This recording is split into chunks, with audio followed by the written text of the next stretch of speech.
Napakainit ng araw kaya pumunta kami sa ilog para maligo.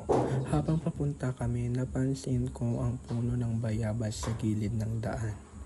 Umakyat ako para kumuha ng bunga para sa iba. Sabihin nila na trabaho iyon ng lalaki.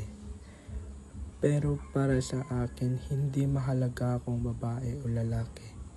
Lahat tayo ay may kakayahan gawin ang mga bagay kung may lakas ng loob at tiwala sa sarili.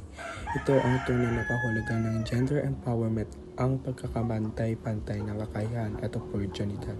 Habang nasa ilog kami, ramdam ko ang ginhawa at kalusugan ng hatid ng malinis na tubig at sariwang hangin.